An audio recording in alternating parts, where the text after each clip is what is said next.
Hello दोस्तों, मेरे भी चौधरी स्वागत करता हूं आप सभी का आपके अपने परिवार पार्थ एकेडमी में। और आप सभी मेरे साथ आज से पढ़ने वाले पार्थ सीरीज, ये सीरीज बिल्कुल डेडिकेट होने वाली है रेलवे एग्जाम के लिए। मैं आप लोगों से पहली क्लास में वादा करता हूं कि ये आप सभी की रेलवे की एग्जाम के लिए यह सीरीज बिल्कुल रामबाण की तरह साबित होगी। चलिएगा, बिगर किसी देरी से क्लास की शुरुआत करेंगे पहले प्रश्न के साथ में। और पहला प्रश्न देखिए, आप लोगों को जो पहला प्रश्न पूछा है कि टीशु पर्व, ये टीशु पर्व है। टीशु पर्व ये निम्नलिखित में किस भारतीय राज्य का एक फसल पर्व यहां पर माना जाता है? और कौन सा फेस्टिवल आप लोगों से पूछा है कि टीशु फेस्टिवल। देखिए, जब यह टीशु पर्व की बात होती भारत में, टीशू पर्व की बात होती है, तो कोई जो पर्टिकुलर एक भारतीय राज्य में हमें यह सेलिब्रेट होता नहीं जो यहाँ पे दिखाई पड़ता है, बल्कि यह मुख्यतः पश्चिम बंगाल में हमें देखने को मिलेगा। यह हमें आपके एक प्रसिद्ध स्टेट जिसका नाम है उड़ीसा, यहाँ पर देखने को मिलता है। और हमें यह मुख्य तौर पर झारखंड में भी देखने को मिलता है। तो आप लोगों से यदि सवाल पूछ लिया जाएगा कि टीशू फेस्टिवल भारत के किस राज्य में सेलिब्रेट किया जाता है, तो ये भारत के तीन राज्यों में यहाँ पर सेलिब्रेट किया जाता है। देखिए, अब जो ऑप्शन में हमें ये दोनों भारतीय राज्य नहीं दे के रखे हैं, ऑप्शन डी में दे के रखा है झारखंड। हम लोग जो इसी के साथ जाएंगे और यही हमारे सवाल का बिल्कुल राइट आंसर हम लोगों को यहाँ पर देखने को मिलेगा। वहीं हम लोगों को यहाँ पे कर्नाटक दे के रखा है। यहाँ पर आप लोगों को याद करना है, एक कंबाला फेस्टिवल, कंबाला उत्सव हम लोगों को याद करना है, ये आप लोगों के एग्जामों में आ सकता है। वहीं पर एक प्रकार का कलफोत, कौन सा फेस्टिवल? कलफोत फेस्टिवल। और कलफोत फेस्टिवल के साथ आप लोग याद करेंगे एक करगा, कौन सा? करगा। और करगा के साथ आप लोग याद करेंगे ये यहाँ पर उगादी, यहाँ पर फेस्टिवल यानी आप लोगों का उत्सव, ये आप लोगों के लिए एग्जाम में आ सकता है। सिक्किम में आप लोगों से सवाल पूछ सकता है, यहाँ पर एक लोसर, यहाँ का एक ही प्रमुख रूप से देखने को मिलता है लोसर। और वहीं पर यदि आप लोगों से गुजरात के बारे में पूछ लेगा कि यहाँ पर कौन कौन से फेस्टिवल सेलिब्रेट किए जाते हैं, तो आप लोगों का जवाब होगा यहाँ पर मुख्यतः हमें मोडेरा उत्सव, कौन सा उत्सव?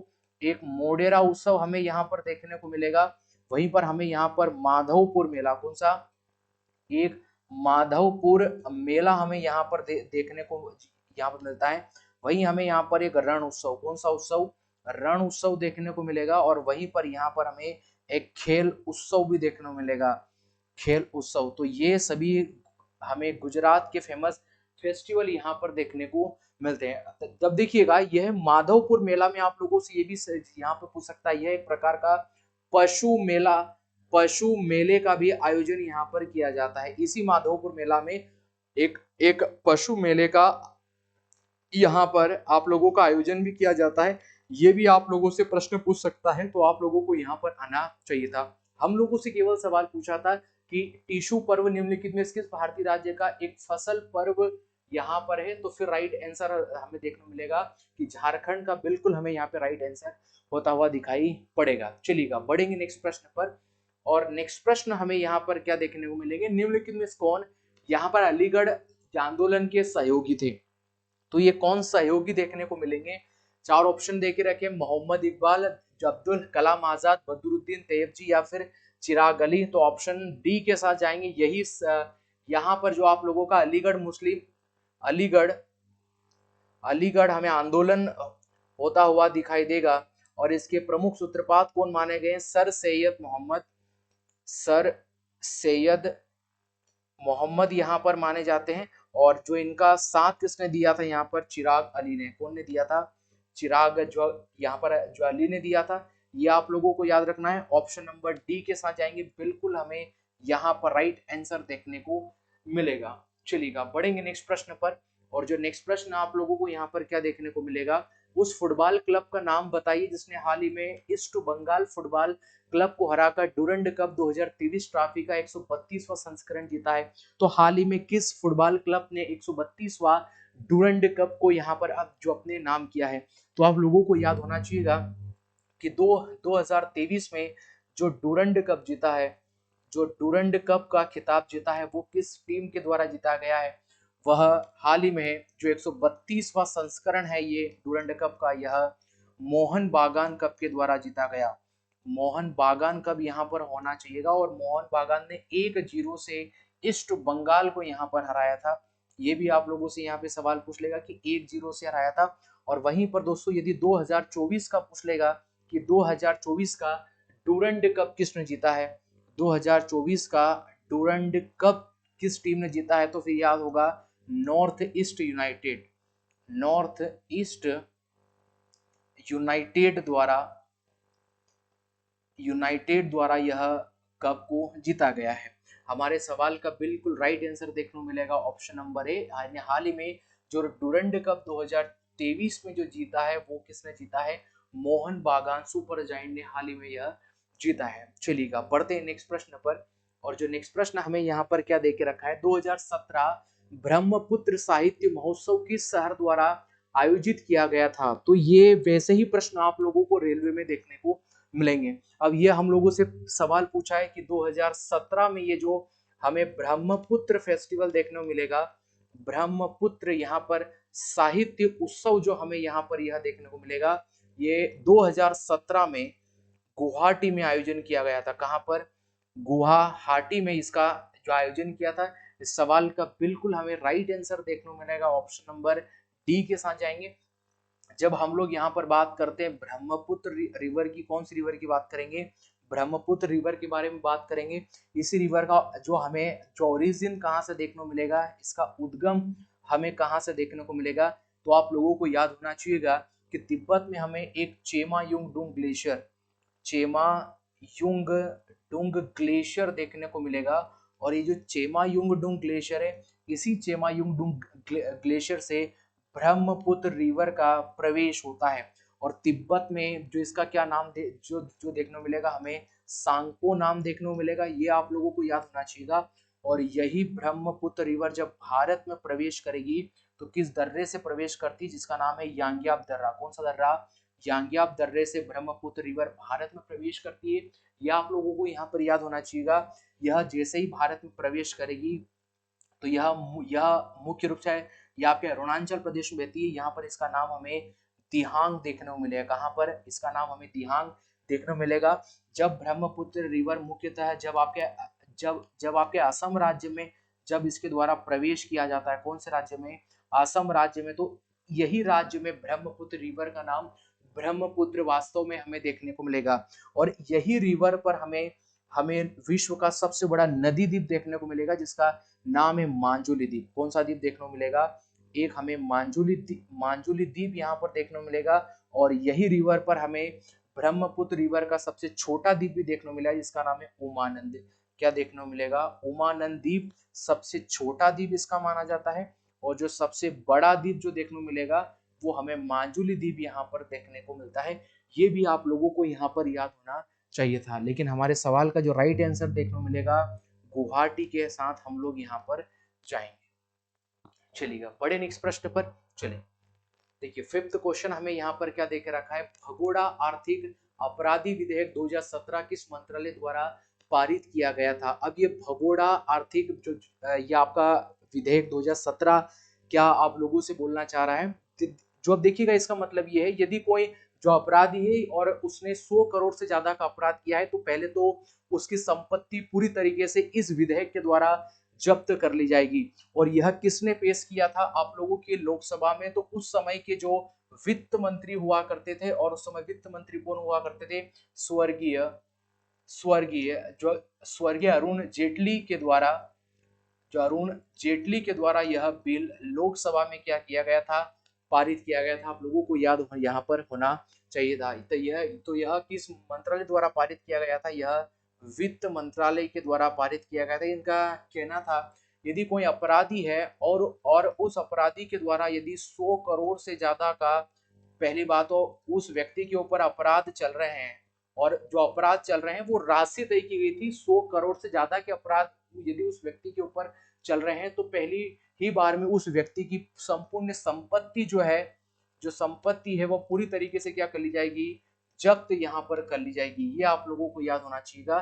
और ये 2017 में लाया गया था, लेकिन यह पारित कब हुआ था, तो आप लोगों को याद रखना है कि यह मुख्यतः 31 जुलाई और 2018 को यह हमें पारित होता हुआ दिखाई पड़ता है।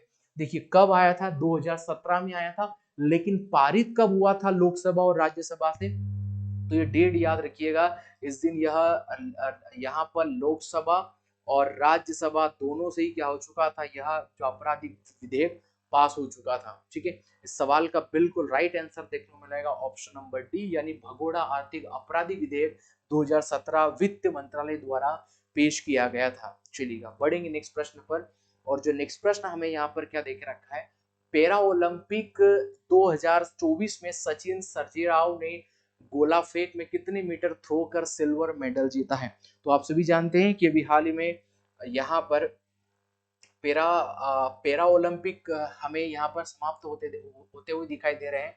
देखिए पेरिस पैरा ओलंपिक का, ये पेरिस पैरा ओलंपिक जो है हाल ही में इसका कौन सा संस्करण हमें यहाँ पर देखने को मिला, आप लोगों से सवाल पूछ लेगा तो हमें 17वां संस्करण देखने को मिलेगा। और इसी पैरा ओलंपिक में कितने खेल यहाँ पर शामिल किए गए थे, कितने खेल शामिल किए गए थे यहाँ पर, तो आप लोगों को याद होना चाहिए 22 खेल यहाँ पर मुख्यतः शामिल किए थे। और कितने भारतीय लोगों ने यहाँ पर भाग लिया था, कितने भारतीय लोगों ने यहाँ पर भाग लिया था, तो आप लोगों को याद होना चाहिए कि यहाँ पर 84 भारतीय लोगों ने मुख्य रूप से इन खेलों में, पैरा ओलंपिक खेलों में भाग लिया था।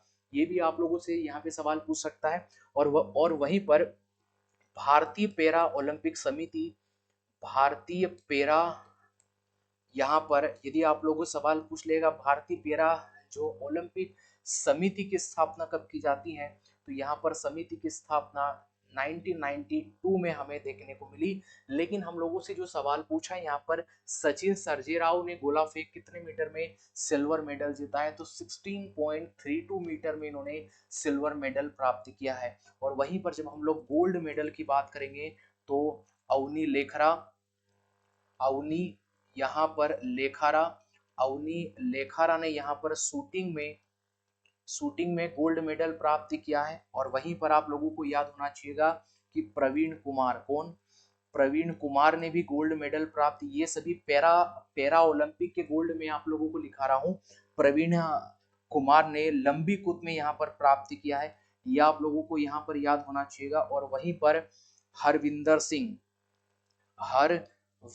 सिंह ने भी यहाँ पर क्या प्राप्त किया है, यहाँ पर गोल्ड मेडल प्राप्त किया है। और जो इन्होंने तीरंदाजी में प्राप्त किया, किसमें, तीरंदाजी में यहाँ पर प्राप्त किया है, आप लोगों को याद होना चाहिएगा। और वहीं पर नीतीश कुमार, कौन, नीतीश कुमार ने भी प्राप्त किया है। और नीतीश कुमार ने यहाँ पर आप लोगों को याद होना चाहिएगा बैडमिंटन में, किसमें, बैडमिंटन में यहाँ पर गोल्ड मेडल प्राप्त किया है। और वहीं पर नवदीप सिंह ने भी गोल्ड मेडल प्राप्त किया है। और नवदीप सिंह ने आप लोगों को यदि सवाल पूछ लिया कि कौन से खेल में इन्होंने प्राप्त किया है, तो इन्होंने भाला फेंक में, किसमें, भाला फेंक में इन्होंने गोल्ड मेडल प्राप्त किया है। यह आप लोगों को यहाँ पर याद होना चाहिए था। तो मैंने आप लोगों को लिखा है कि अवनी लेखारा ने शूटिंग में, प्रवीण कुमार ने लंबी कूद में, हरविंदर सिंह ने आपके तीरंदाजी में, नीतीश कुमार ने बैडमिंटन में, और वहीं पर आप लोगों से नवदीप सिंह के बारे में पूछ लेगा, इन्होंने भाला फेंक में जीता है। और आप लोगों से सवाल पूछ लेगा पैरा ओलंपिक में टोटल कितने गोल्ड मेडल भारत ने प्राप्त किए हैं, तो 7 गोल्ड मेडल भारत ने प्राप्त किए हैं। ये भी आप लोगों को यहाँ पर याद होना चाहिएगा। हमारे सवाल का बिल्कुल राइट आंसर देखने को मिलेगा 16.32 मीटर में यहाँ पर सचिन सर्जेराव ने गोला फेंक में सिल्वर मेडल अपने नाम किया है। चलिएगा बढ़ेंगे नेक्स्ट प्रश्न पर, और जो नेक्स्ट प्रश्न हमें यहाँ पर क्या देखने को मिलेगा, भारत तथा बांग्लादेश के बीच मैत्री सेतु पुल का उद्घाटन किया गया, यह पुल किस नदी पर बनाया गया है। तो यह हमें सवाल पूछा है कि मैत्री सेतु पुल, और ये जो मैत्री सेतु पुल है यह किस रिवर पर बना है, हम लोगों से सवाल पूछा है, फेनी नदी पर, गुमटी नदी पर, धलाई नदी पर, या लोंगाई नदी पर। तो आप लोगों को याद होना चाहिएगा कि ये जो मैत्री सेतु बीच है, मैत्री सेतु जो पुल है, यह किस रिवर पर बना हुआ है, यह फेनी नदी पर बना हुआ है। कौन सी रिवर पर, फेनी जो नदी, ये रिवर पर बना हुआ है, आप लोगों को यहाँ पर याद होना चाहिएगा। और वहीं पर आप लोगों से सवाल पूछेगा, यह नदी भारत व बांग्लादेश की सीमाएं बनाती है, भारत और बांग्लादेश की यह प्राकृतिक सीमाएं बनाती, ये भी आप लोगों को यहाँ पर याद होना चाहिएगा। हमारे सवाल का बिल्कुल राइट आंसर देखने को मिलेगा ऑप्शन नंबर ए के साथ जाएंगे, यानी हाल ही में ये जो मैत्री पुल है यह फेनी नदी पर बनता हुआ हमें देखने को मिलता है। चलिएगा बढ़ेंगे नेक्स्ट प्रश्न पर, और जो नेक्स्ट प्रश्न हमें यहाँ पर क्या देखने को मिलेगा, विश्व वानिकी दिवस कब मनाया जाता है। विश्व वानिकी दिवस कब मनाया जाता है, आप लोगों से सवाल पूछा है।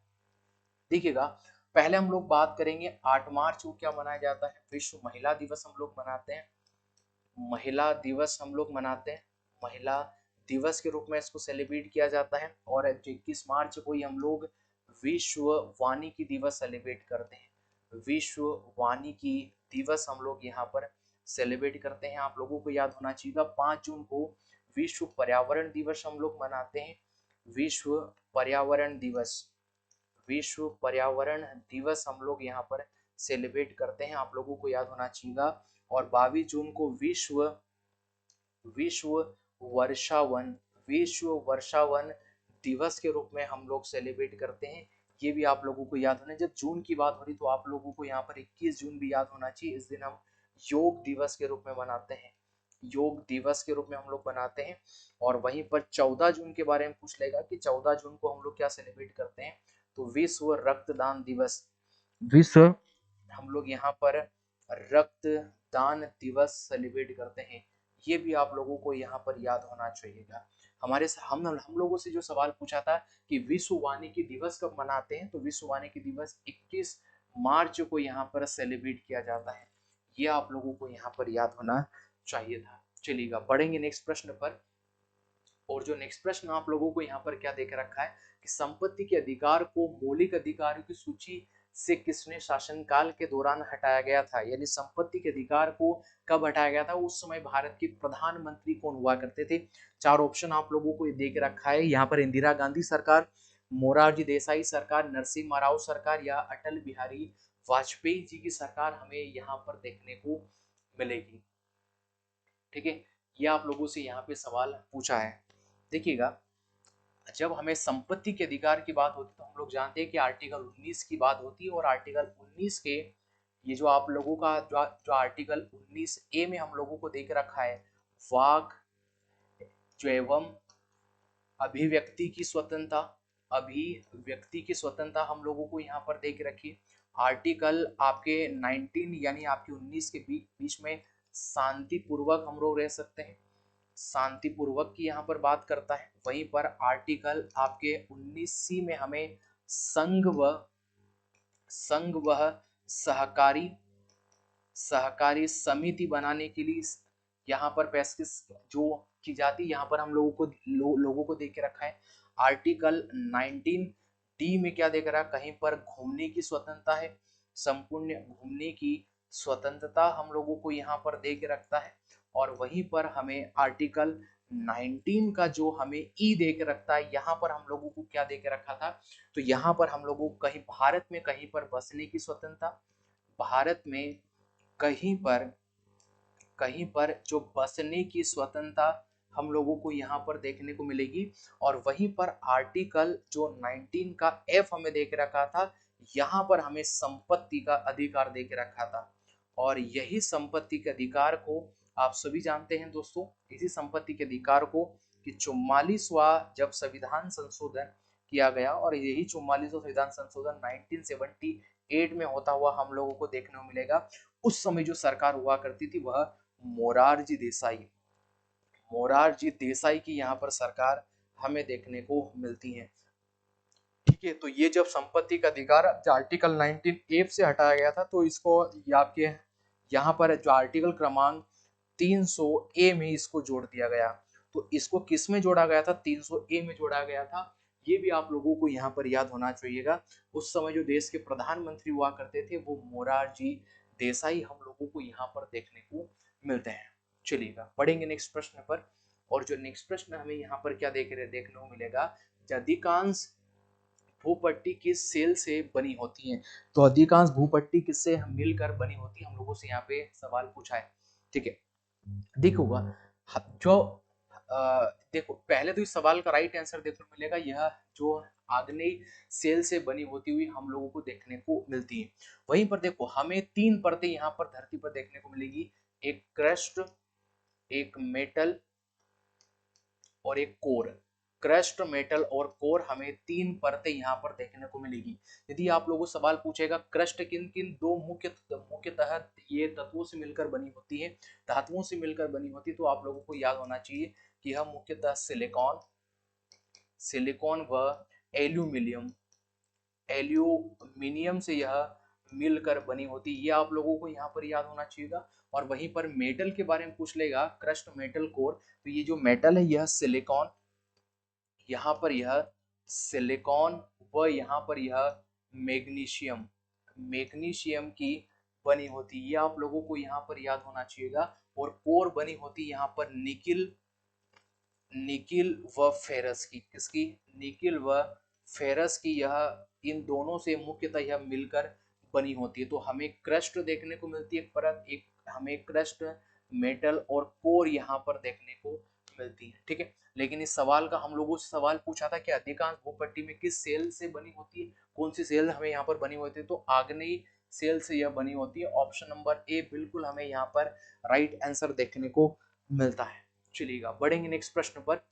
जो हम लोगों को नेक्स्ट प्रश्न यहाँ पर क्या देके रखा है, लोकसभा अथवा विधानसभा में किसी भी उपचुनाव प्रत्याशी की जमानत राशि कब जब्त कर ली जाती है, यानी उसकी जमानत राशि कब जब्त कर ली जाती है। और 4 ऑप्शन दे के रखा है, जब वह चुनाव जीतने में असफल रहा हो, जब वह कुल मतदान के 1/4 मत भी प्राप्त नहीं कर पाता है, जब वह कुल मतदान के 1/5 मत भी प्राप्त नहीं कर पाता है, जब वह कुल मतदान के 1/6 मत भी प्राप्त नहीं कर पाता है।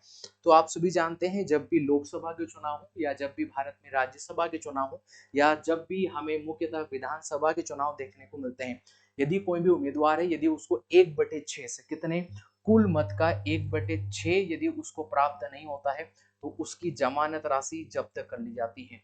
जमानत राशि उसकी जब्त कर ली जाती है। और आप लोगों को ये भी याद होना चाहिए कि उस व्यक्ति की जमानत राशि बॉन्ड के रूप में, किस रूप में, बॉन्ड के रूप में आरबीआई के पास में रखी जाती है। तो ये भी आप लोगों से सवाल पूछ लिया गया है कि जो जमानत राशि जो जब्त कर रहे हैं आप लोग, यदि उसको 1/6 मत प्राप्त नहीं हुए, चाहे वो लोकसभा का चुनाव हो, चाहे वो विधानसभा का चुनाव हो, यदि उसको 1/6 से मत यदि प्राप्त नहीं होते, तो वो जमानत राशि कहाँ पर जब्त कर कहाँ पर रखी जाती है, तो वह आरबीआई में बॉन्ड के रूप में रखी जाती है। ये आप लोगों को याद होना चाहिएगा। हमारे सवाल का बिल्कुल राइट आंसर हमें यहाँ पर देखने को मिलेगा, डी डी ऑप्शन देखने को मिलेगा। और वहीं पर आप लोगों को यहाँ पर ये भी याद होना चाहिएगा कि हमें यहाँ पर जो आर्टिकल 81 में लोकसभा का प्रावधान देखने को मिलेगा, लोकसभा का प्रावधान जो हमें जो यहाँ पर देखने को मिलेगा, आर्टिकल 82 में हमें क्या देखने को मिलेगा, तो यहाँ पर याद होना चाहिएगा कि प्रत्येक जनगणना के बाद में एक समायोजन की प्रक्रिया देखने को मिलेगी, एक समायोजन की प्रक्रिया हमें यहाँ पर देखने को मिलेगी। और वहीं पर आप लोगों से सवाल पूछ लेगा कि आर्टिकल यहाँ पर ये आपके आर्टिकल 83 में हम लोगों को यहाँ पर क्या देखने को मिलेगा, तो आर्टिकल 83 में हमें संसद के सदनों की हमें यहाँ पर अवधि देखने को मिलती है। ये आप लोगों को याद होना चाहिएगा। और वहीं पर आर्टिकल क्रमांक 84 में उनकी योग्यताओं के बारे में प्रश्न क्रमांक करता है, यानी संसद के जो सदस्य बनने वाले हैं उनकी योग्यता का हमें यहाँ पर जो उल्लेख देखने को मिलेगा। आर्टिकल 85 में क्या देखने को मिलेगा, तो यहाँ पर संसद के सत्र व विघटन की प्रक्रिया, कौन सी प्रक्रिया, विघटन की प्रक्रिया देखने को मिलेगी। और वहां पर मुख्य रूप से आप लोगों को याद होना चाहिएगा कि आर्टिकल 93 में हमें लोकसभा अध्यक्ष का पद, लोकसभा जो हमारे पास में अध्यक्ष होता है, लोकसभा अध्यक्ष व लोकसभा हमें यहाँ पर उपाध्यक्ष का पद देखने को मिलता है। ये आप लोगों को यहाँ पर याद होना चाहिएगा। यानी आर्टिकल 81 हम लोगों को याद होना चाहिए, आर्टिकल 82, आर्टिकल 83 आप लोगों को याद होना चाहिए, आर्टिकल 84, और वहीं पर आर्टिकल 85 में सत्र और विघटन की प्रक्रिया दे के रखी, और आर्टिकल 93 में लोकसभा सदस्य लोकसभा का अध्यक्ष हो और उसका उपाध्यक्ष हमें यहाँ पर देखने को मिलता है। ये आप लोगों को यहाँ पर याद होना चाहिए। ऑप्शन नंबर डी के साथ जाएंगे, बिल्कुल हमें राइट होता हुआ यहाँ पर यह देखने को मिलेगा। चलेगा, इसके बाद हमें क्या प्रश्न दे के रखा है, द व्हाइट टाइगर नामक उपन्यास के लेखक कौन है। एक फेमस बुक आप लोगों को देख के रखिए, द व्हाइट टाइगर। इसके लेखक कौन है, इसके उपन्यास के लेखक कौन है? सुखविंदर सिंह, चेतन भगत, यहाँ पर विक्रम सेठ या अरविंद अडिंग। तो हमें इसका राइट आंसर देखने को मिलेगा अरविंद अडिंग की मुख्य है यह उपन्यास यहाँ पर इनका देखने को मिलता है। और वहीं पर विक्रम सेठ का हमें a suitable boy, a suitable boy जो इनका हमें यहाँ पर उपन्यास देखने को मिलता है, ये इनका एक फेमस उपन्यास है, ये आप लोगों को यहाँ पर याद होना चाहिएगा। सुखविंदर सिंह का हमें यहाँ पर याद होना चाहिएगा कि Delhi train to Pakistan, train to Pakistan हमें यहाँ पर इनका देखने एक उपन्यास देखने को मिलेगा, ये आप लोगों को याद होना चाहिएगा। चेतन भगत आप लोगों को याद होना चाहिएगा 400 डेज, इनका एक प्रसिद्ध पुस्तक हमें 400 डेज, एक 5 पॉइंट, कौन सा 5 पॉइंट इनकी प्रसिद्ध रचना हमें यहाँ पर देखने को मिलती है, ये आप लोगों को याद होना चाहिएगा। ठीक है, देखो हमें विक्रम सेठ का ए सुटेबल बॉय हमें एक उपन्यास देखने को मिलता है, ये आप लोगों को याद होना चाहिए। चेतन भगत की दो हमें यहाँ पे पुस्तकें 400 डेज और 5 पॉइंट याद होना चाहिए। और सुखविंदर सिंह दिल्ली ट्रेन टू पाकिस्तान, ये आप लोगों को यहाँ पर याद होना चाहिए था। ये कुछ फेमस बुक है जो मैंने आप लोगों को यहाँ पे लिखाई है। चलिएगा इसी के साथ बढ़ेंगे हम लोग नेक्स्ट प्रश्न पर। और जो नेक्स्ट प्रश्न हमें यहाँ पर देख के रखे हैं, भाभा परमाणु या आपके अनुसंधान केंद्र का पूर्व नाम क्या था? तो इसका हमें पूर्व नाम देखने को क्या मिलता है, nuclear power corporation of India limited देखने को मिलेगा, इंदिरा गांधी परमाणु अनुसंधान केंद्र देखने को मिलेगा, परमाणु ऊर्जा प्रतिष्ठान ट्राम्बे हमें देखने को मिलता है, भारतीय नाभिकीय विद्युत निगम हमें यहाँ पर नाम देखने को मिलेगा। तो आप लोगों को याद होना चाहिए कि 1954 में इसकी स्थापना होती है, 1954 में इसकी स्थापना हमें देखने को मिली। और इसका पूर्व नाम इसी भाभा जो परमाणु अनुसंधान केंद्र, इसका पूर्व नाम हुआ करता था परमाणु ऊर्जा प्रतिष्ठान केंद्र। ऑप्शन नंबर सी बिल्कुल हमें यहाँ पर राइट होता हुआ देखने को मिलेगा। जब हम लोग बात करते हैं कि भारत में टोटल परमाणु संयंत्र हमें कितने देखने को मिलेगी, देखो एक तो हमें यहाँ पर रावत भाटा कौन सा देखने को मिलेगा, रावत भाटा आप लोगों को याद होना चाहिए जो हमें राजस्थान में देखने को मिलेगा। एक हमें नरोरा कौन सा देखने को मिलेगा, नरोरा हमें एक संयंत्र देखने को मिलेगा। और ये नरोरा संयंत्र हमें कहाँ पर देखने को मिलता है, यूपी में। वहीं पर हमें काकरापारा कौन सा, काकरापारा संयंत्र देखने को मिलेगा, ये हमें कहाँ पर देखने को मिलेगा, ये हमें गुजरात में कहाँ पर देखने को मिलेगा, गुजरात में देखने को मिलेगा। एक हमें तारापुर संयंत्र कौन सा पुर, एक हमें तारापुर संयंत्र देखने को मिलेगा। और यह तारापुर संयंत्र कहाँ पर देखने को मिलेगा, जवाब होगा कि हमें यह महाराष्ट्र में देखने को मिलेगा। एक करगा संयंत्र कौन सा संयंत्र, एक करगा संयंत्र हमें यहाँ पर देखने को मिलेगा और यह हमें कर्नाटक में देखने को मिलता है, ये आप लोगों को यहाँ पर याद होना चाहिए। और वहीं पर आपसे कुडानकुलम कौन सा, कुडान कुलम, ये आप लोगों से सवाल पूछ लेगा, या कलपक्कम, कलपक्कम, तो ये दोनों जो परमाणु संयंत्र हमें तमिलनाडु में देखने को मिलेंगे। कहाँ पर, तो इसका राइट आंसर होगा कि तमिलनाडु में हमें यह मुख्य रूप से यहाँ पर देखने को मिलते हैं। ठीक है, लेकिन हमारे ये 7 वर्तमान भारत में 7 ये हमें परमाणु संयंत्र यहाँ पर देखने को मिलते हैं। लेकिन हम लोगों से जो सवाल पूछा था भाभा परमाणु अनुसंधान केंद्र का पूर्व में नाम क्या था, तो परमाणु ऊर्जा प्रतिष्ठान ट्राम्बे हमें इसका नाम हमें यहाँ पर देखने को मिलता है। ऑप्शन नंबर सी बिल्कुल इस सवाल का राइट आंसर हमें यहाँ पर देखने को मिलता है। चलिएगा बढ़ेंगे नेक्स्ट प्रश्न पर। और जो नेक्स्ट प्रश्न हमें यहाँ पर क्या देखने रखना है, निम्नलिखित में से कौन सी नदी जो अंडमान और निकोबार द्वीप समूह में बहती है? तो आप लोगों को याद होगा क्लोप नामक जो रिवर है, ऑप्शन नंबर बी जो है इसका बिल्कुल राइट आंसर। यह रिवर हमें अंडमान और निकोबार में हमें यहाँ पर देखने को मिलती है, ये आप लोगों को यहाँ पर याद होना चाहिए था। चलिएगा बढ़ेंगे नेक्स्ट प्रश्न पर। और जो नेक्स्ट प्रश्न हम लोगों को यहाँ पर क्या देख रखना है, देखो भारतीय संविधान के कौन से आर्टिकल या आपके अनुच्छेद में पंचायतों और आपके स्थानीय निकाय शासन से संबंधित प्रावधान शामिल है? तो कौन से आर्टिकल में हमें देखने को मिलेंगे, देखिएगा आर्टिकल 51A के अंदर तो हमें मौलिक हमें कर्तव्य दे के रखे हैं, मौलिक हमें कर्तव्य देखने को मिलते हैं। और वर्तमान में हमें 11 मौलिक कर्तव्य यहाँ पर देखने को मिलते हैं, आप लोगों को याद होना चाहिए। हम लोगों ने कहाँ से स्वीकार किया था? हम लोग सोवियत संघ से लाए थे इनको, सोवियत संघ से हमें यहाँ पर देखने को मिलेंगे।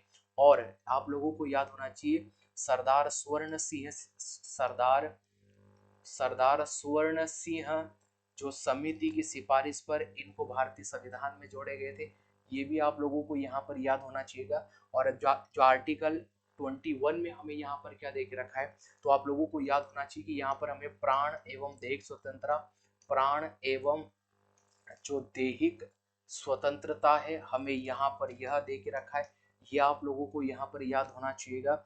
और वहीं पर आर्टिकल 343 में हमें पंचायत व स्थानीय निकायों के बारे में देखने को मिलता है। पंचायतों व स्थानीय निकायों के बारे में हमें यहाँ पर देखने को मिलता है, ये आप लोगों को यहाँ पर याद होना चाहिएगा। वहीं पर देखिए आप लोगों को ये भी याद होना चाहिए कि आर्टिकल 243 में ए में क्या है, तो हमें हमें यहाँ पर ग्राम पंचायत का उल्लेख हमें यहाँ पर देखने को मिलता है, ये आप लोगों को याद होना चाहिएगा। आर्टिकल 343 बी में क्या देखने को मिलता है, जो ग्राम पंचायत जो नियम या ग्राम पंचायत का जो संविधान होता है वो हमें यहाँ पर देखने में, इसके नियम या संविधान, इसका नियम व इसका संविधान हमें यहाँ पर देखने को मिलेगा। और वहीं पर दोस्तों यदि आपसे सवाल पूछेगा कि आर्टिकल 243 के सी में हमें क्या देखने को मिलेगा, तो हमें ग्राम पंचायत की संरचना, ग्राम पंचायत की संरचना हमें यहाँ पर देखने को मिलती है। ठीक है, अब वहीं पर आर्टिकल 243 के डी में क्या देखने को मिलेगा, तो यहाँ पर सीटों पर आरक्षण का प्रावधान हम लोगों को यहाँ पर देखने को मिलता है, ये आप लोगों को यहाँ पर याद होना चाहिए। और आर्टिकल 243 एच में हमें मुख्यतः तो ग्राम पंचायत के द्वारा प्रमुख रूप से जो कर लगाए जाते हैं, तो करों का प्रावधान हमें यहाँ पर देखने को मिलता है। तो आर्टिकल क्रमांक 243 ए से लगाकर एस तक आप लोगों को यहाँ पर याद होना चाहिए था। हमारे सवाल का बिल्कुल राइट आंसर देखने को मिलेगा ऑप्शन नंबर डी के साथ हम लोग यहाँ पर जाएंगे। चलिएगा बढ़ेंगे नेक्स्ट प्रश्न पर। और जो नेक्स्ट प्रश्न हमें अब जो दोस्तों आप लोगों के लिए दे के रखा है, यहाँ पे इनमें से कौन सा शब्द सामान्यतः बौद्ध मठ को संदर्भित करता है, जिसमें बौद्ध जो भिक्षु हैं वो यहाँ पर रहते हैं। देखिएगा जब बौद्ध भिक्षुओं के रहने की बात होती है, यानी कहाँ पर रहते हैं, विहार में, गुफा में, चैत्य में या फिर गृह में, तो आप लोगों को याद होना चाहिए जहाँ पर जो बौद्ध भिक्षु होते हैं, जो बौद्ध भिक्षु हमें यहाँ पर देखने को मिलते हैं, जब वो जहाँ पर उनका रहने का स्थान होता है उसे हम लोग विहार बोलते हैं। क्या बोलेंगे? विहार बोलेंगे।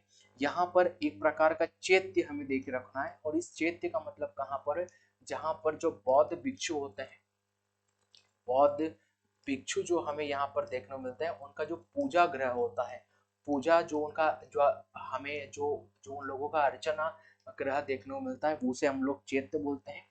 और उन आप लोगों को ये भी, जैसे यहाँ पर एक शब्द दे देता है आप लोगों का स्तूप, तो उनका एक हमें पौराणिक, हमें जो उन लोगों का धर्म स्थल यहाँ पर देखने को मिला है, जिसे हम लोग क्या बोलते हैं, जिसे हम लोग स्तूप के नाम से यहाँ पर जानते हैं। हम लोगों से सवाल पूछेगा कि निम्नलिखित में कौन सा शब्द सामान्यतः एक बौद्ध मठ संबंधित करता है जिसमें बौद्ध भिक्षु रहते हैं, तो ये बिहार में रहते हैं। ठीक है, उसे हम विहार के नाम से यहाँ पर जानते हैं। चलिएगा बढ़ेंगे नेक्स्ट प्रश्न पर। और जो नेक्स्ट प्रश्न हमें यहाँ पर क्या देखने को मिलेगा, रजत सिक्के जारी करने वाला प्रथम गुप्त शासक कौन था? तो कोई पर्टिकुलर गुप्त शासक से हम लोगों को यहाँ पर जो देखने को मिलेगा, आप लोगों को याद होना चाहिए कि प्रमुख रूप से जो गुप्त शासक हमें देखने को मिलेगा, गुप्त वंश देखने को मिला। इसी गुप्त वंश का संस्थापक हमें यहाँ पर श्रीगुप्त देखने को मिलेगा। कौन? श्रीगुप्त देखने को मिलेगा। श्रीगुप्त के बाद में यहाँ पर चंद्रगुप्त प्रथम हमें देखने को मिलेगा, और चंद्रगुप्त प्रथम के बाद हमें यहाँ पर समुद्रगुप्त कौन देखने को मिलेगा? समुद्रगुप्त देखने को मिला। और समुद्रगुप्त के बाद हमें यहाँ पर चंद्रगुप्त द्वितीय देखने को मिलेगा। चंद्रगुप्त द्वितीय हमें यहाँ पर देखने को मिलेगा। इनके बाद में हमें कुमारगुप्त कौन देखने को मिलेगा? कुमारगुप्त यहाँ पर देखने को मिलेगा। और कुमारगुप्त के बाद हमें यहाँ पर जवाब होगा, हमें यहाँ पर ये आप लोगों के स्कंद गुप्त हमें यहाँ पर देखने को मिलते हैं। इनके बाद हमें भानुगुप्त कौन देखने को मिलेंगे? भानु। अब देखिएगा ये तो उनके सभी राजाओं के नाम हो गए, लेकिन हम लोगों से पूछेगा कि रजत पदक किसके द्वारा सबसे पहले जारी किए गए थे, तो यह चंद्रगुप्त द्वितीय के द्वारा, चंद्रगुप्त के द्वारा सबसे पहले जो रजत पदक, रजत जो कॉइन से यहाँ पर यह जारी किए थे। और आप सभी जानते हैं कि गुप्त वंश के शासक वो समय काल रहा कि इन लोगों ने सर्वाधिक सोने के सिक्के भी जारी किए थे, सर्वाधिक जो सोने के जो कॉइन्स है वो इन लोगों के द्वारा ही जारी किए। अब यदि आपकी परीक्षाओं में सवाल पूछेगा कि गुप्त वंश के किस शासक ने सर्वाधिक सोने के सिक्के जारी किए गए थे, तो उसका नाम था कुमारगुप्त। कुमारगुप्त ने सर्वाधिक सोने के सिक्के जारी किए गए थे, सर्वाधिक सोने के सिक्के कुमारगुप्त के द्वारा जारी किए गए थे। ये भी आप लोगों को यहाँ पे याद रखना है। और वहीं पर यहाँ पर जो सोने की मुद्रा होती थी, जो सोने के कॉइन्स को क्या कहा जाता था गुप्त काल में, तो आप लोगों को याद होना चाहिएगा दिनार कहा जाता था। और वहीं पर जो चांदी के सिक्के होते थे, जो चांदी के कॉइन्स होते थे, उन्हें यहाँ पर रूपक कहा जाता था। क्या कहा गया है? रूपक कहा गया। ये आप लोगों को याद होना चाहिएगा। हमारे सवाल का बिल्कुल राइट आंसर देखने को मिलेगा चंद्रगुप्त द्वितीय। यहाँ पर इन्हें देवगुप्त भी कहा गया है, आप लोग ये भी याद रखना है कि इन्हें देवगुप्त के नाम से भी जाना जाता है, इन्हें परम भागवत, इन्हें परम भागवत के नाम से भी यहाँ पर जाना गया है। तो ये दोनों ही नाम और एक शकारी, कौन सा? शकारी, ये तीन नाम से इन्हें हम लोग पुकारते हैं। तो यह उपनाम पढ़ते हैं। और यही वो शासक थे जो सबसे ज्यादा विक्रमादित्य के नाम से प्रसिद्ध हुए, विक्रमादित्य के नाम से फेमस हुए। तो तीन चार इनके उपनाम भी पढ़ते हैं, ये भी आप लोग यहाँ पर याद कर लेना। ठीक है, चलेंगे देखो आगे बढ़ते हैं। और जो नेक्स्ट प्रश्न हमें यहाँ पर देख रखा है, संताल विद्रोह का नेतृत्व किसने किया था? तो संताल विद्रोह आप सभी जानते हैं कि भारत में संताल विद्रोह है वो 1855 में हमें मुख्यतः देखने को मिलेगा। और ये संताल विद्रोह का नेतृत्व किसने किया था? सिद्धू काहू ने, भैरव चांद ने, या ए और बी दोनों, या फिर इनमें से कोई नहीं? तो आप सभी जानते हैं इन दोनों के द्वारा ही इसका नेतृत्व यहाँ पर किया गया था। ऑप्शन नंबर सी बिल्कुल हमें यहाँ पर राइट होता हुआ देखने को मिलेगा। चलिएगा बढ़ेंगे नेक्स्ट प्रश्न पर। और जो नेक्स्ट प्रश्न हमें यहाँ पर क्या देख रखा है, कोरत का पठार किस देश में देखने को मिलेगा? कौन सा पठार? कोरत का पठार आप लोगों को यहाँ पर देख रखा है। उससे पहले आप लोगों को याद होना चाहिए, यदि आप लोगों से पूछेगा कोलेराडो का पठार, कोलेराडो का पठार यदि आप लोगों से सवाल पूछेगा तो यह आप लोगों का यूएसए में देखने को मिलेगा। और वहीं पर पीट मोड का पठार, कौन सा पठार? पीट मोड का पठार यदि आप लोगों से सवाल पूछेगा तो ये भी आप लोगों का यूएसए में पड़ेगा। और वहीं पर आप लोगों का यहाँ पर यदि आप लोगों से सवाल पूछेगा कि शान का पठार, कौन सा पठार? शान का पठार बताइए, ये आप लोगों को कहाँ पर देखने को मिलेगा? तो ये भी आप लोगों को वर्तमान म्यांमार में यहाँ पर देखने को मिलेगा। और हम लोगों से सवाल पूछा है कि कोरत का पठार, कौन सा पठार? कोरत का पठार। तो ये कोरत का पठार आप लोगों को कहाँ पर देखने को मिलेगा? तो आप लोगों को थाईलैंड में, कहाँ पर? थाईलैंड में आप लोगों को यहाँ पर देखने को मिलता है। तो ऑप्शन नंबर बी के साथ जाएंगे, बिल्कुल हमें यहाँ पर राइट आंसर देखने को मिलेगा। ठीक है, और वहीं पर आप लोगों से सवाल पूछ लेगा कि यूएसए का सबसे बड़ा पठार कौन सा होगा? तो यही कोलोराडो के जो पठार को यूएसए का सबसे बड़ा पठार यहाँ पर माना जाता है। ऑप्शन नंबर ए मतलब कोलोराडो का पठार यूएसए का सबसे बड़ा यहाँ पे पठार माना जाएगा। और कोरात का पठार हमें वर्तमान थाईलैंड में यहाँ पर देखने को मिलता है। चलिएगा बढ़ेंगे नेक्स्ट प्रश्न पर। और जो नेक्स्ट प्रश्न हमें यहाँ पर क्या देख रखा है, कोल्लम से कुट्टपुरम तक का कौन सा राष्ट्रीय जलमार्ग है? और जलमार्ग से आप लोगों से सवाल पूछा है। ठीक है, तो कहां तक देखने को मिलेगा?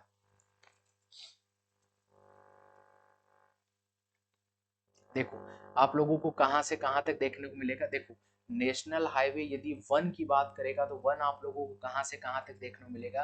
तो आप बोलेंगे कि आप लोगों को ये हल्दिया से, कहां से? हल्दिया से आप लोगों को ये प्रयागराज, प्रयागराज तक देखने को मिलेगा। और वहीं पर नेशनल वाटर हाईवे 2 आपको कहां तक देखने को मिलेगा? यह आप लोगों के डुमरी से सादिया तक, कहां तक? डुमरी से सादिया तक आप लोगों को देखने को मिलेगा। और वहीं पर नेशनल वाटर हाईवे 3 के बारे में यदि आप लोगों से सवाल पूछ लेगा तो ये आप लोगों को कोल्लम, ये आप लोग कहां से देखने को मिलेगा? कोल्लम से आप लोगों को कोट्टपुरम तक, कोट कोरम तक आप लोगों को यहाँ पर देखने को मिलता है।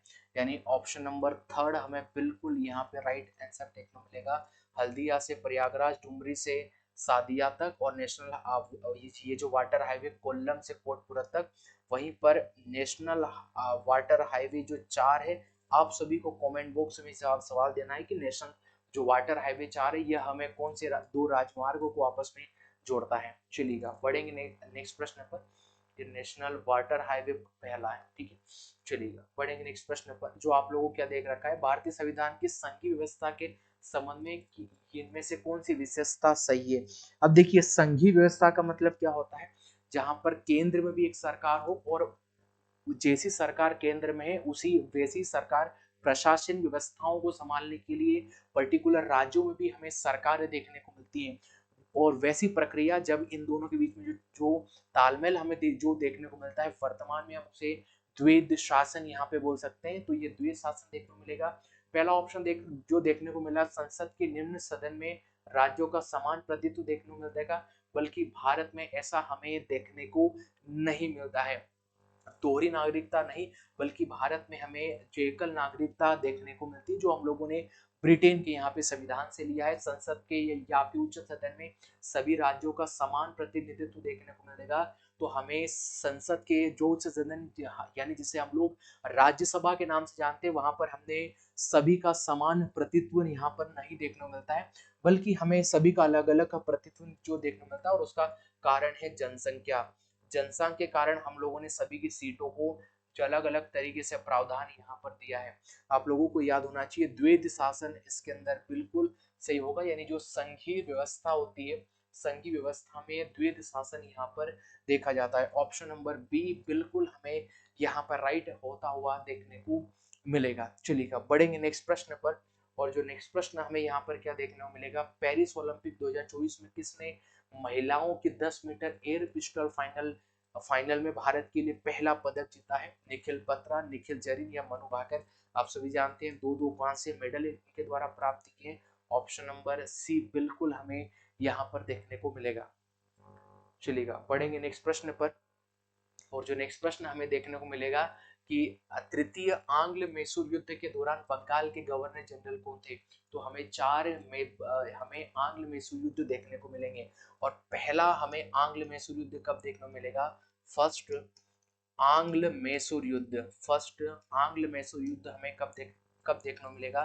फिर जवाब होगा कि 1767 से लगाकर तो 1769 तक हमें देखने को मिलेगा। उस समय जो गवर्नर था उसका नाम हैरी हुआ करता था, आप लोगों को याद रखना पड़ेगा।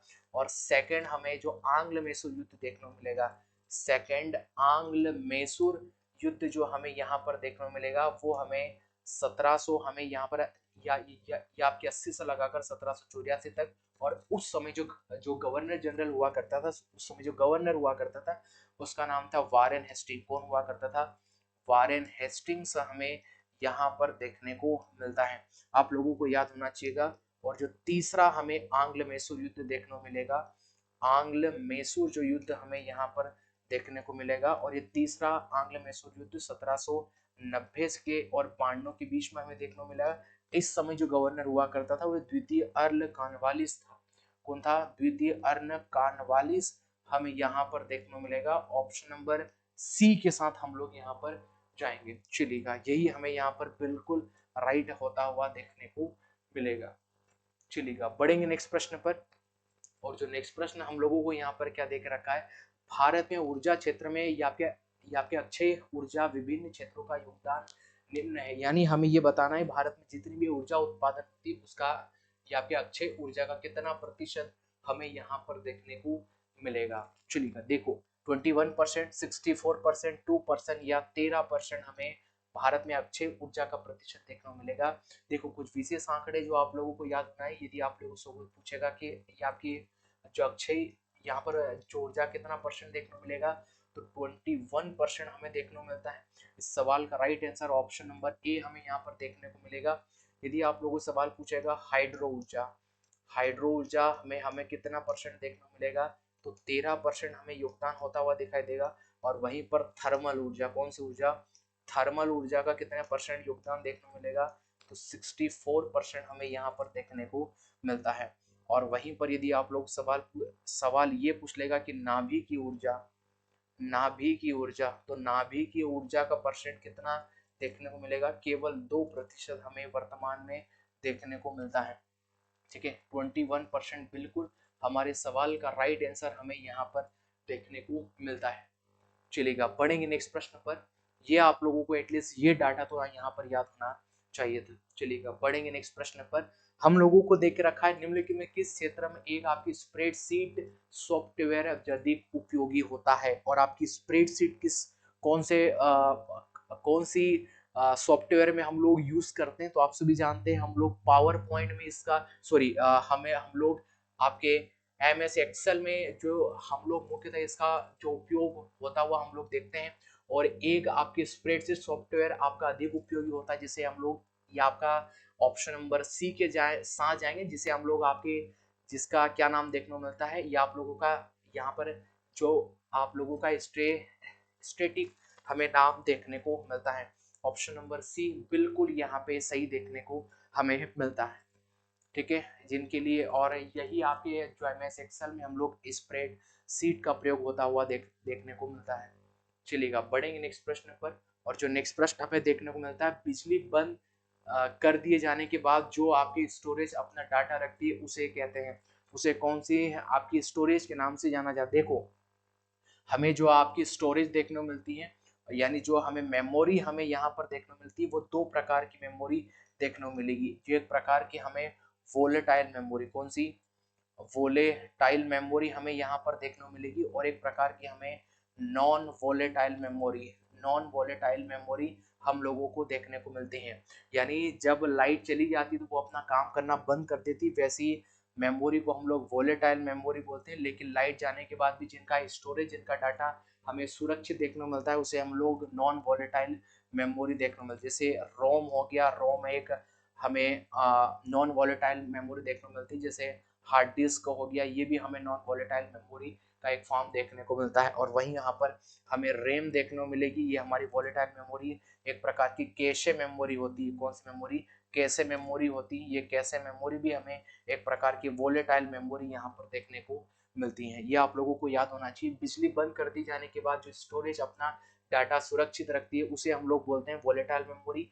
नॉन वोलेटाइल मेमोरी हम लोग उसे बोलेंगे पहले volatile memory. Option number A के साथ बिल्कुल हम लोग यहाँ पर जाएंगे। चलिएगा बढ़ेंगे नेक्स्ट प्रश्न पर। और जो नेक्स्ट प्रश्न हमें यहाँ पर देखने को मिलेगा, निम्नलिखित में से कौन कौन द हिंदू समाचार पत्र के एक संस्थापक है जिसकी स्थापना 1870 में की गई थी? तो चार ऑप्शन आप लोगों को देखने को मिलते हैं। मोतीलाल नेहरू, जी सुब्रमण्यम, यहाँ पर अय्यर, बाल गंगाधर तिलक, राजा राम मोहन राय। तो ये कौन देखने को मिलेंगे? तो ये हमें देखने को मिलते हैं G Subramania Iyer. Option number B बिल्कुल इस सवाल का हमें एक्यूरेट होता हुआ यहाँ पर देखने को मिलता है। चलिएगा पढ़ेंगे नेक्स्ट प्रश्न पर।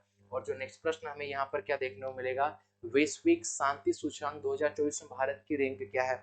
और हाल ही में वैश्विक शांति सूचकांक जो यहाँ पर जारी किया गया है, इसमें भारत की रैंक हमें क्या देखने को मिलेगी? 126, 129, 116 या 136 हमें यहाँ पर यह देखने को मिलती है। देखो, आप लोगों को याद होना चाहिएगा कि आप लोगों सवाल पूछेगा कि वैश्विक वैश्विक जीवन क्षमता सूचकांक, जीवन क्षमता सूचकांक में हमें भारत की रैंक कौन सी देखने को मिलेगी? तो 112वां रैंक पर भारत खड़ा है, यह आप लोगों को याद होना चाहिए। और वहीं पर आप लोगों से सवाल पूछेगा वैश्विक ऊर्जा सूचकांक, वैश्विक ऊर्जा सूचकांक में भारत की रैंक कौन से देखने को मिलेगी? तो 63 हमें यहाँ पर देखने को मिलेगी। और वहीं पर वैश्विक वैश्विक पर्यटन वैश्विक पर्यटन सूचकांक, वैश्विक पर्यटन सूचकांक में हमें भारत की रैंक कौन सी देखने को मिलेगी? तो 119वीं रैंक हमें भारत की देखने को मिलेगी। और वहीं पर ग्लोबल सेंडर सूचकांक में भारत की रैंक हमें कौन सी देखने को मिलेगी? तो आप लोगों को याद होना चाहिए 129वां स्थान हमें भारत का देखने को मिलेगा। और वहीं पर वैश्विक शांति सूचकांक, यहाँ पर हम लोगों को देख रखा है वैश्विक शांति सूचकांक, और वैश्विक शांति सूचकांक में हमें कौन सी रैंक भारत के देखने को मिलेगी तो 116वां स्थान हमें भारत का यहाँ पर देखने को मिलता है। ऑप्शन नंबर सी के साथ जाएंगे, बिल्कुल हमें यहाँ पे राइट आंसर देखने को मिलेगा। और इसके साथ साथ में ये 5 सूचकांक भी आप लोगों को यहाँ पर याद होना चाहिएगा। चलिएगा पढ़ते हैं नेक्स्ट प्रश्न पर। आप लोगों को क्या देख रखा है, निम्नलिखित में कौन सा भारतीय नागरिक का मौलिक कर्तव्य नहीं है। यानी हमारी समग्र संस्कृति की समृद्ध विरासत के महत्व को संरक्षित रखना बिल्कुल है, सार्वजनिक संपत्ति की सुरक्षा करना और हिंसा से दूर करना ये भी है, भारत की संपूर्ण प्रभुत्व एकता अखंडता को बनाए रखना ये भी है, सार्वजनिक चुनाव मतदान करना ये हमें यहाँ पर नहीं देखने को मिलेगा। ऑप्शन नंबर बी इस सवाल का बिल्कुल राइट आंसर हम लोगों को यहाँ पर देखने को मिलेगा। चलिएगा इसी के साथ बढ़ेंगे नेक्स्ट प्रश्न पर। हमें देख के रखा है कि अरुणाचल प्रदेश के संबंध में राज्यपाल के पास कानून व्यवस्था के संबंध में जो उसके संबंध में अपने कार्यों के निर्वहन में भारत के संविधान के तहत कौन सी विशेष जिम्मेदारियां हैं। और आप सभी को याद होना चाहिए, यदि कोई अरुणाचल प्रदेश का गवर्नर बनता है तो यदि उसके द्वारा कोई भी या किसी प्रकार का कार्य किया जाएगा तो वह बिल्कुल मंत्रिमंडल की सिफारिश पर ही किया जाएगा, यानी मंत्रिमंडल जो बोलेगा उसे करना होगा। ये ऐसा प्रावधान हमें अरुणाचल प्रदेश के संबंध में देखने को मिलता है या विशेष उसकी जिम्मेदारी देखने को मिलती है। तो आर्टिकल 359A 371 एज और 380 ए 361 एज, तो हमें आर्टिकल यानी आपके अनुच्छेद 371 एज में ऐसा देखने को मिलता है। ऑप्शन नंबर बी बिल्कुल इस सवाल का राइट आंसर हमें यहाँ पर देखने को मिलेगा। चलिएगा पढ़ेंगे नेक्स्ट प्रश्न पर। और जो नेक्स्ट प्रश्न हमें यहाँ पर देखने को मिलेगा, संरक्षण पारिस्थितिकी के आपके अंतर्गत निम्नलिखित में से किसका अध्ययन किया जाता है। तो किसका अध्ययन किया जाता है, प्राकृतिक संसाधनों के या आपके जो उचित प्रयोग और प्रबंधन का, विभिन्न क्षेत्रों के जीवधारियों के या आपके आवासों का अध्ययन, उनके पर्यावरण के परिप्रेक्ष्य का अध्ययन, या फिर विभिन्न जंतुओं के आपसी तथा उनके पर्यावरण के संबंधों का अध्ययन। देखो हम यहाँ पे संरक्षण पारिस्थितिकी हम लोगों को दे के रखा है तो तीनों ही ऑप्शन बिल्कुल सही होंगे, यानी उपरोक्त सभी यहाँ पर बिल्कुल राइट यहाँ पर माने जाएंगे। ठीक है, ये हमें यहाँ पर राइट आंसर देखने को मिलेगा, यानी इन सब का पारिस्थितिक संरक्षण में अध्ययन किया जाएगा। चलिएगा नेक्स्ट प्रश्न हमें यहाँ पर देख रखा, पारिस्थितिक शब्द को परिभाषित करने वाला पर्यावरणविद कौन था। ये आपके अलेक्जेंडर वान हम्बोल्ट, थियोफ्रेसस, या आपके अस्टन हैकल या लेमार्क। तो आप लोगों को याद होना चाहिए ऑप्शन नंबर ए इस सवाल का बिल्कुल हमें यहाँ पर राइट आंसर। हम्बोल्ट ने पारिस्थितिक शब्द को सबसे पहले परिभाषित किया था। चलिएगा पढ़ेंगे नेक्स्ट प्रश्न पर। और जो नेक्स्ट प्रश्न हमें देखने को मिलेगा, पेट्रोलियम निर्यात देशों का संघ यानी ओपेक का मुख्यालय, किसका मुख्यालय, ओपेक का जो मुख्यालय है, इसी ओपेक का मुख्यालय हमें कहां पर देखने को मिलेगा, रियाद में, तेहरान में, वियना में या फिर काहिरा में हमें का जो इसका मुख्यालय देखने को मिलेगा। तो आप लोगों को याद होना चाहिएगा, एक तो आपका ओपेक का मुख्यालय, एक तो आपका जो ओपेक का मुख्यालय आप लोगों को कहाँ देखने को मिला, ये सवाल पूछा है। और आप लोगों के यहाँ पर आप लोगों का अंतरराष्ट्रीय परमाणु ऊर्जा संगठन, परमाणु ऊर्जा संगठन का, इन दोनों का एक ही जगहों पर यानी कहां पर, वियना में इनका हेडक्वार्टर हमें यहाँ पर देखने को मिलता है। ऑप्शन नंबर सी के साथ जाएंगे, बिल्कुल एक्यूरेट हमें यहाँ पर यह देखने को मिलेगा। चलिएगा पढ़ेंगे नेक्स्ट प्रश्न पर। और जो नेक्स्ट प्रश्न हमें यहाँ पर क्या देखने को मिलेगा, भारत के पहले स्वदेशी फास्ट ब्रीडर रिएक्टर का आपका उद्घाटन किसने द्वारा किया गया है, राजनाथ सिंह, पीएम मोदी, अमित शाह या फिर इनमें से कोई नहीं। तो आप सभी जानते हैं कि हाल ही में भारत का पहला फास्ट ब्रीडर रिएक्टर और जिसका उद्घाटन माननीय श्री नरेंद्र मोदी प्रधानमंत्री के द्वारा किया गया है। ऑप्शन नंबर बी बिल्कुल हमें एक्यूरेट यहाँ पर देखने को मिलेगा। चलिएगा पढ़ेंगे नेक्स्ट प्रश्न पर। और जो नेक्स्ट प्रश्न हम लोगों को यहाँ पर देख रखा है कि आपके अंतरराष्ट्रीय क्रिकेट परिषद ने हाल ही में सफेद गेंद के क्रिकेट में एक नियम को स्थायी कर दिया है। नियम को क्या कहा जाता है, यानी यदि आपके अंतरराष्ट्रीय मैचों में यदि एक बॉलर के द्वारा बॉलिंग की जाएगी तो 60 सेकंड के बाद दूसरा ओवर भी चालू कर दिया जाएगा, यानी एक ओवर पूरा समाप्त हो चुका है, यानी सेकंड जब ओवर आने वाला है उन दोनों के बीच में 60 सेकंड से ज्यादा का अंतराल नहीं हो सकता और इसे क्या कहा गया है, स्टॉप क्लॉक रूल के नाम से जाना गया है। ऑप्शन नंबर बी इस सवाल का बिल्कुल राइट आंसर हम लोगों को यहाँ पर देखने को मिलेगा। चलिएगा बढ़ते हैं नेक्स्ट प्रश्न पर। हम लोगों को देख रखा है भारतीय संविधान का कौन सा अनुच्छेद सर्वोच्च न्यायालय को अपने स्वयं के निर्णयों का आदेशों की समीक्षा करने का अधिकार देगा। आर्टिकल 138, 135, 136 या 137 हमें यहाँ पर देखने को मिलता है। आप लोगों से यहाँ पे सवाल पूछा है, देखिएगा आप लोगों को याद होना चाहिए कि क्या आर्टिकल 1 to 4 में क्या देख रखा है, भारत के सर्वोच्च न्यायालय का हमें वर्णन देखने को मिलेगा, यानी सर्वोच्च न्यायालय की व्यवस्था हमें देखने को मिलेगी। ठीक है, ये आप लोगों को याद होना चाहिएगा। आर्टिकल 1 to 5 में हमें क्या देखने को मिलेगा, यहाँ पर आप लोगों को याद होना चाहिए कि सर्वोच्च न्यायालय जो है, सर्वोच्च न्यायालय के वेतन भत्तों के बारे में हमें यहाँ पर देखने को मिलेगा। और वहीं पर आर्टिकल 126 में हमें एक प्रकार के कार्यकारी न्यायाधीश के बारे में हमें यहाँ पर देखने को मिलता है। ये आप लोगों को यहाँ पर याद होना चाहिएगा। आर्टिकल 127 क्या बोलेगा, यदि आप लोगों से यहाँ पर यह सवाल पूछने आएगा तो यहाँ पर एक तदर्भ न्यायाधीश की प्रक्रिया, तदर्भ न्यायाधीश का प्रावधान हमें यहाँ पर देखने को मिलता है। ये आप लोगों को यहाँ पर याद होना चाहिएगा। आर्टिकल 129 में यहाँ पर क्या देख रखा है, तो आप लोगों को याद होना चाहिए यहाँ पर आप लोगों का यानी सुप्रीम कोर्ट के फैसले अभिलेख न्यायालय के रूप में सुरक्षित रखे जाएंगे। अभिलेख न्यायालय का प्रावधान हमें यहाँ पर देखने को मिलता है। यही सवाल का बिल्कुल राइट आंसर देखने को मिलेगा। आर्टिकल 137 में यहाँ पर दे के रखा है कि सर्वोच्च न्यायालय अपने स्वयं के निर्णयों पर, आदेशों पर समीक्षा कर सकता है। ये आप लोगों को याद होना चाहिएगा। और वहीं पर मेरा और यहाँ पर जो आर्टिकल 32 के तहत सुप्रीम कोर्ट के द्वारा 5 रीट जारी किया जा सकता है। और आप सभी को कमेंट बॉक्स में इस सवाल का मुझे जवाब देना है। और सुप्रीम कोर्ट अपनी रीट का विस्तार कौन से आर्टिकल के तहत कर सकता है, कौन से आर्टिकल के तहत सुप्रीम कोर्ट अपनी रीट का विस्तार भी कर सकता है। इस सवाल का जवाब आप सभी दोस्तों, आप सभी मुझे कमेंट बॉक्स में आप सभी को मुझे देना है। दोस्तों आज की क्लास में इतना ही, हम लोग मिलेंगे नेक्स्ट वीडियो में, तब तक के लिए धन्यवाद।